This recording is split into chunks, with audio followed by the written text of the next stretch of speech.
the New Orleans Humanist Perspective, presented by the New Orleans Secular Humanist Association, following are a few principles of humanism.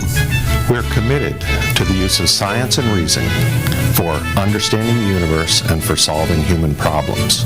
We're skeptical of untested claims of knowledge, but we're open to new ideas. We are concerned with securing justice and fairness in society and in ending intolerance and discrimination. We are committed to the total separation of religion and government. We affirm humanism as a realistic alternative to the theologies of despair and the ideologies of violence. We reject the concept of an afterlife and believe in living a full and rewarding life here and now. We value and respect each individual's right to judge and lead their lives according to their own position, as long as it's respectful of other people, living in a free society. We hope you enjoy today's program and others in the weeks to follow.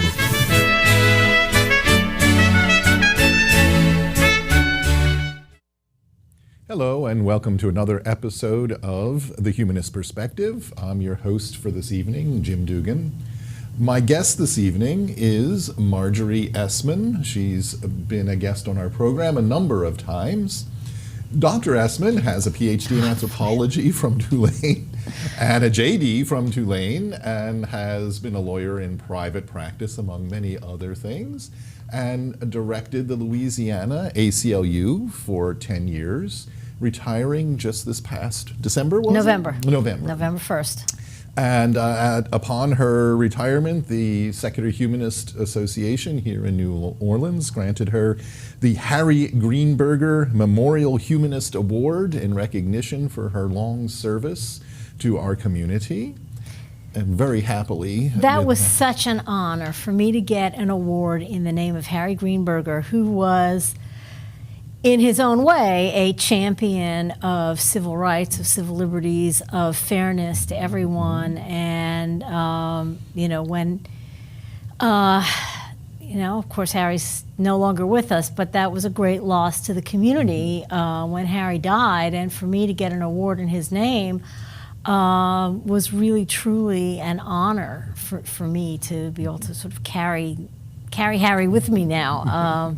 I was very touched by that, so thank you again. I'm thanking you again for it was our pleasure. To the organization for having bestowed that honor on me. And as part of carrying that forward is that in your retirement is certainly not a retirement for relaxation. Well, it's a working retirement. But I didn't retire to slow down. I retired because having been an activist for really most of my life. There were things that I wanted to do that I was unable to do within the umbrella of the ACLU, not because of any failing of the ACLU at all, but because by definition, as the kind of group that it is a nonpartisan organization dedicated to civil rights and civil liberties. But the nonpartisan part, I was finding increasingly frustrating because after all of the years that I spent at the helm of an organization that was litigating, advocating, lobbying for legislation, doing all of the things that we did, at the end of the day, in a state like Louisiana, the way things are going to change is to change who's in office. Or at the very least, how the people in office think. And so it just was time for me to start being an advocate in a different way that is turning out to be maybe a little bit more partisan than I had been doing before. But it's really about making sure that the decisions that are made by the people in power are being made by people who understand the implications of what they're doing. That seems to be a very important issue in the current political climate. Often seems to be one where the people making decisions are often not the most informed. Not the most informed, and certainly not the most concerned with the issues that I care about. And so, yes, I agree with you. And I think we also, and this is maybe a separate issue, are living in a moment when people spend too much time shouting past each other and not enough time talking with each other. And I say with rather than to, because I think conversation and communication seems to be really lacking now. And I'm not sure that what I'm doing is really going to advance that, but I do see that as a problem. Well, we'll talk about that We'll a talk little about bit. I know, though, that some issues that are still very important to you are very similar to what you were doing with the ACLU. We were talking earlier about concerns that you have about the way juries work in this state and Oregon as well. Well, of course, again, I am who I am, and I care about what I care about. So, of course, I'm going to take the same cares and concerns with me wherever I go for the rest of my life. But there was an issue that I was working on at the ACLU, and I am continuing to work on it, and will, and I hope until we solve it. Something that a lot of people don't realize, which is that Louisiana and Oregon are the only two states in the country where somebody can be convicted of a felony without a unanimous verdict. Most people think that you have to have unanimity on a jury to be convicted of a felony, and that's true in 48 states. But it is not true here, and it is not true in Oregon. So that somebody in Louisiana, it's a little different here than in Oregon, but in Louisiana, you can be sent away life without parole, no chance of ever getting out of prison, even if two people on the jury aren't convinced that you're guilty. And that's a serious problem. It feeds into our high incarceration rate. It feeds into the very high exoneration rate that we have in Louisiana. A lot of the people who are exonerated, people who turned out they really weren't guilty at all, were people who were convicted by a 10-2 vote of the jury. And if we needed those other two people to convict them as they would have had to have in the other 48 states, those people would not have been wrongly convicted. So it really does affect people's lives and their liberty, and it's a serious problem here. And how did we get into this mess? I mean, it's so unusual because the if it's federal criminal proceedings, it has to be unanimous. That's right. If it's 48 states, it has to be unanimous. Well, and the history of it in Louisiana and in Oregon, actually, both states, is really a particularly odious history that comes from, it comes from absolutely from Jim Crow. Because in Louisiana, it has nothing to do with French law. Up until 1898, we had unanimous juries. But after Reconstruction, what happened was that what is now Angola Prison, most people know, used to be a plantation. And when it was a slave plantation, the owners made a lot of money by taking the slaves that they owned and leasing them out for other occupations. Not just to work the farm, but also to lease them out to whoever might need extra workers. And of course, that money went to the plantation owners. It didn't go to the people who were doing the work. And then along comes the Civil War, and along comes Reconstruction, and all of a sudden they don't have slaves anymore. But the ownership of the plantation, it changed hands, but it ended up, the people who owned it ended up being granted the contract to run the state prison. And in order to make sure that they could continue to make as much profit as possible, in the Louisiana Constitutional Convention of 1898, they changed the jury system from unanimous to, at that time, it was 9-3.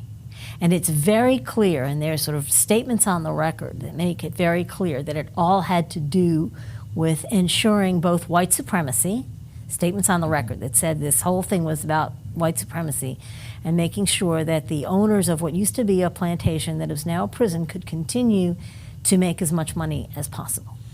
And it sounds like in the past, did they have the opposite problem we have today? They were worried about not having enough people in jail. Well, that's a different problem. But it sort of is the same thing, right? You want to make sure that you have more people to feed the system. And feeding the system means it has to be easier to convict people. And how do you make it easier to convict people? Well, you eliminate the requirement that jury verdicts have to be unanimous. Now, in Oregon, their history is equally bad, and it's shameful to say that they got it from us. I mean, literally, it was a man from Louisiana who moved to Oregon in the 1920s and brought the non-unanimous jury to Oregon, basically it was an anti-Semitic thing there. He also, by the way, brought the KKK to Oregon. So he brought them the Klan and the non-unanimous jury. In that case, because there was a prominent Jewish politician who had been indicted for some alleged mob activities, and it was a way to get him. So they got it from us for equally odious reasons. And, you know, they, like us, have a system that ends up incarcerating people who, you know, anywhere else, 48 states, those people would be acquitted. And it's shameful, really, it's shameful. And what do we do about this? I understand the U.S. Supreme Court has allowed this up to, they set a limit, like it has to be at least 10 out of 12. That's right, which is why we have 10, that's right. But how do you get it? So it's not going to come, we're not going to get rid of it that way. So well, that's not necessarily true. Okay. Because the Supreme Court, the U.S. Supreme Court hasn't ruled on this since the 1970s. That was a long time ago. There's evidence now that wasn't available then about how juries deliberate. One thing that has become clear, there's a lot of social science research that indicates that when juries don't have to be unanimous, the deliberations are shorter, of course, because, you know, if you have a holdout or two holdouts, you can just ignore them. You know, you go sit in the corner, we're not going to pay attention to you. Now the rest of us can talk. They ask fewer questions. And minority voices, whether it's minority of opinion and the evidence shows this, minority demographics and women's voices are marginalized in the jury deliberation process. That social science evidence was not available to the Supreme Court when they ruled in the 1970s. There are other things that make circumstances different now. And so there is a litigation strategy. A lot of the lawyers, particularly I know the Orleans public defenders, when they have a client that's convicted on a 10-2, they have a standard motion that they file, standard language that they include in every appeal.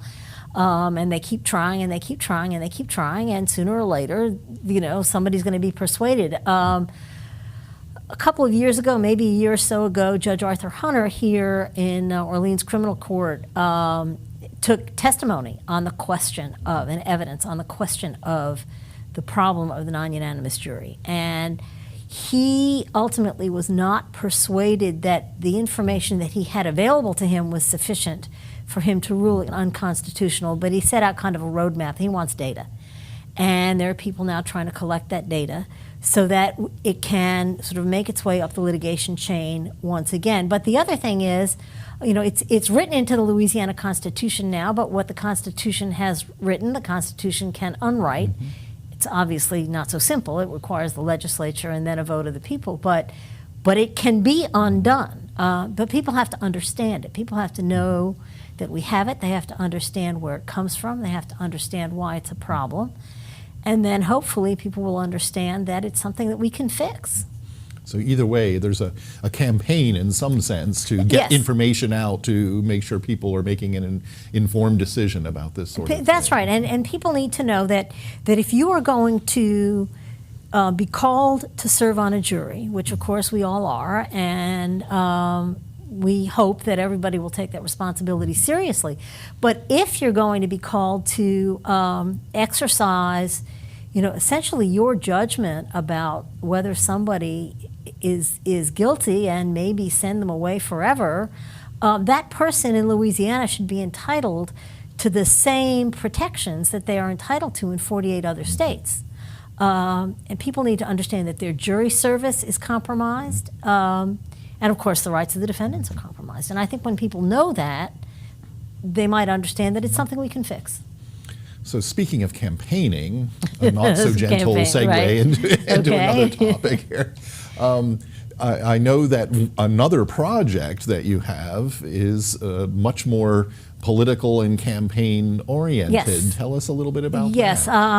One of the things that I did sort of immediately, you know, went from running the ACLU to the board of an organization called Emerge, which has existed in other states for some years, but is brand new to Louisiana. And its stated purpose, so it is very partisan, its stated purpose is to get Democratic women elected to office.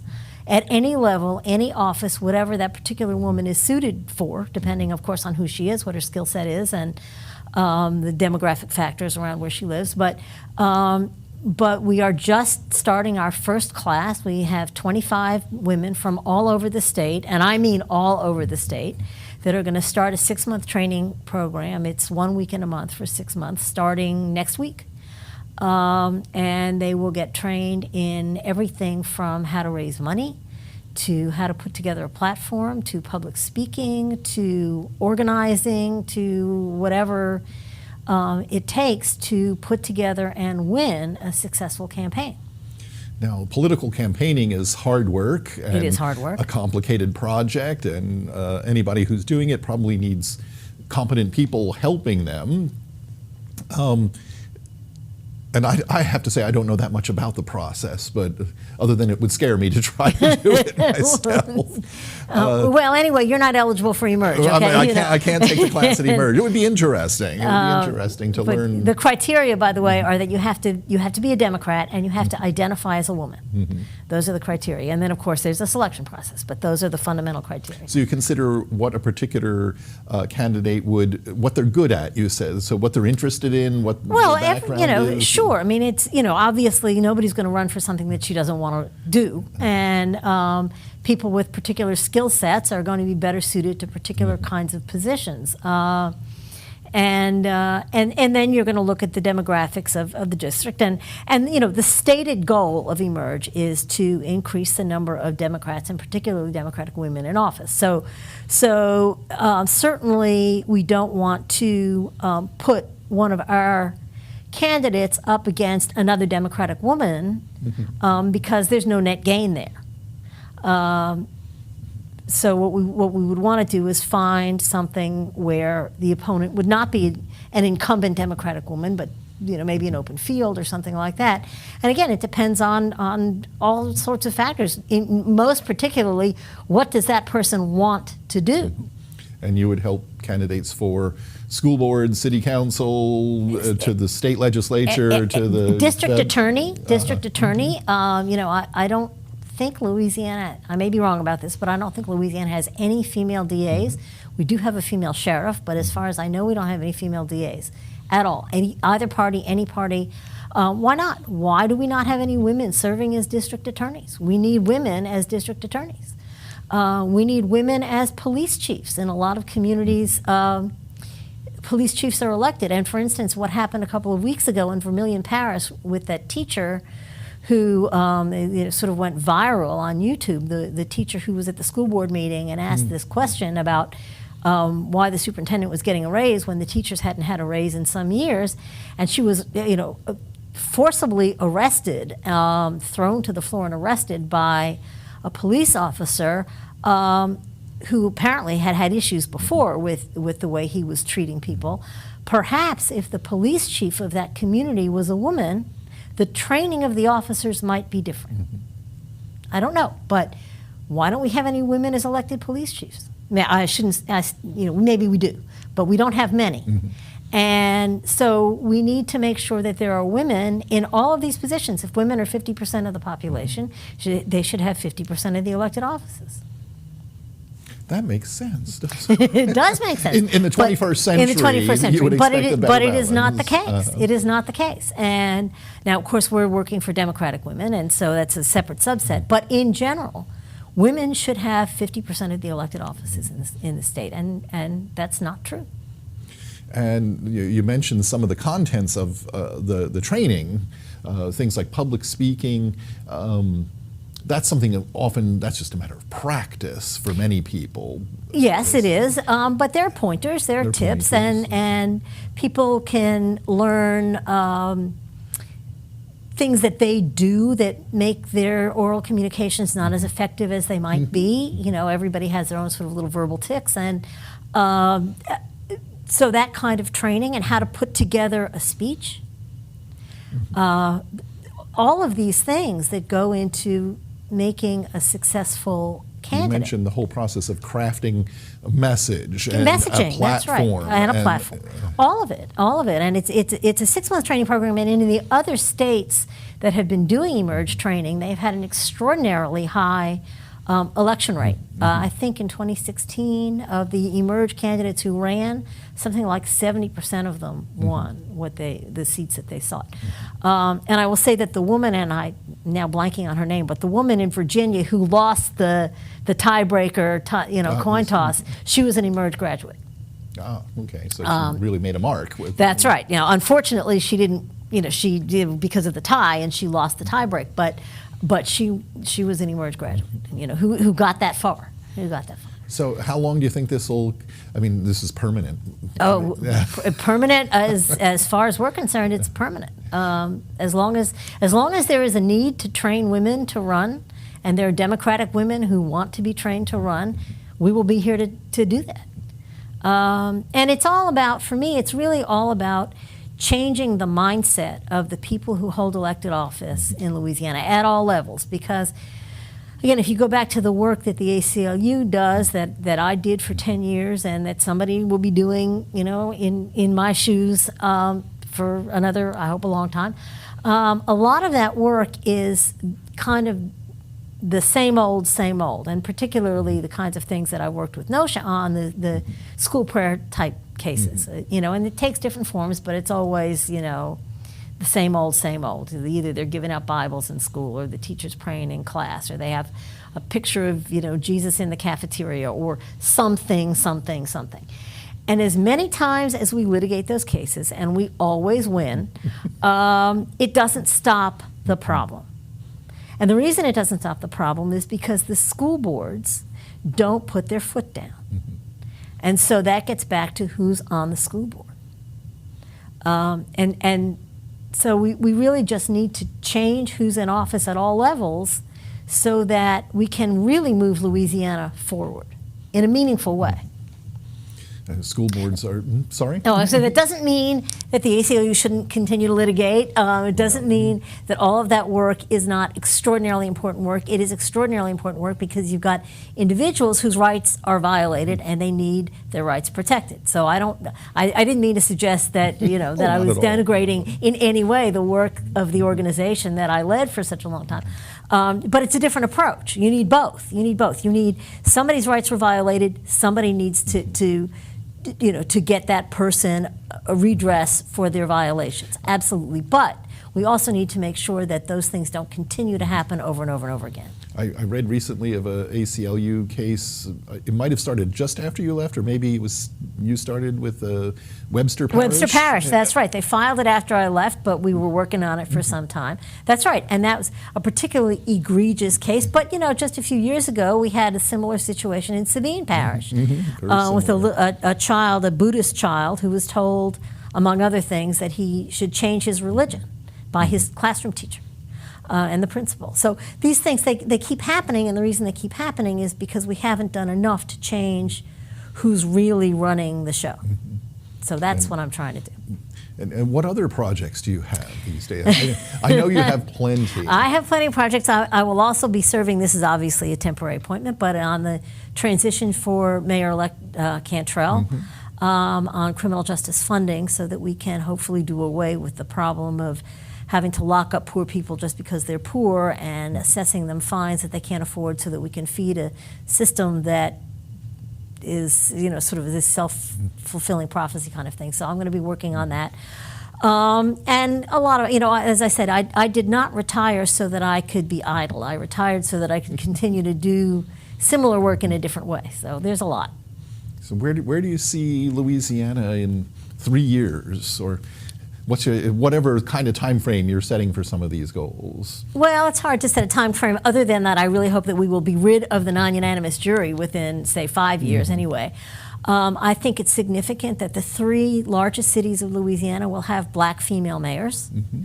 And again, this is not the eMERGE partisanship, but I think that says something about the state of Louisiana, that our 3 largest cities will be led by African-American women. And I hope that will lead to changes in the way the cities are run and have positive impacts on the people of those communities. But I don't know. We'll have to wait and see. And the ACLU, I'm sure, will continue its very strong work. Oh, of course it will. Of course it will. And you know, with all of my full, you know, support, I'm just, it's time for somebody else to do it. That's all. I keep coming back to Webster Parish, Yes. because this is the kind of issue that I get very interested in, which is a case where there seems to have been some religious proselytizing going on. A great deal. A great deal of it, yes. And the problem there, and this is an ACLU problem, is that it's very difficult to get plaintiffs in places like that because people are so intimidated. And legitimately so. I mean, it's not that they're chicken. It's that people really fear terrible retaliation. I mean, we had people at the ACLU saying, you know, if I sue, I'll lose my job. Mm-hmm. If I sue, my children will be, you know, beaten up at school. I mean, these are legitimate fears. So, I'm sorry, I interrupted you, though. No, not at all. But I think that's an important point for viewers to understand, because I sometimes hear people say something, well, when is the ACLU going to do something about that? And the answer is a lot of times the ACLU wishes it could and can't. You have to have that test case. You have to have those people who've been harmed or damaged in some way and are willing to stand up. And are willing to run the risk to themselves and their families. And that's asking a lot. That's asking a lot. That's right. And so there are a lot of things that the ACLU would like to do but can't do for that reason. And that gets back to, again, why we need to also attack it from a different angle. From the political side, As well. Getting the right candidates As well. in office, That's right. more people who are more aware of things, pesky things like the Constitution and separation of church and yeah, state. that. You know. Right. Yeah, that. You know, unanimous juries and fundamental rights of due process and things like that. That's right. Or the way that we use fines to fund things like the public defenders and the whole court system, Right. which is all funded. It's not just from tax dollars. It comes out of and we end up locking up poor people for no reason other than the fact that they're poor. Yeah, right. We need to stop that. So it really sounds like you have your hands full. I do. We have about a minute. Do you have any? What would you tell the viewers if you wanted to tell them something short and important right now? Oh wow. Well, I would tell everybody that, first of all, you know, NOSHA is a key player in this fight, and NOSHA members need to know that they have voices, they have powerful voices, and they need to use them because you know, elected officials need to hear from their constituents, and people who understand the problems need to speak up loud and clear. Do you get a vacation at all? I am planning one, actually. I am planning one, but it won't be long. I somehow don't. Well, see like I say, I didn't retire to be idle. That was not the goal. That was not the goal. So you'll be very, very busy, and I kind of see you as the working vacation type. Oh yeah. Oh yeah. Absolutely. Marjorie Esman, thank you so much for being with us and keeping us well informed again. My pleasure, as always.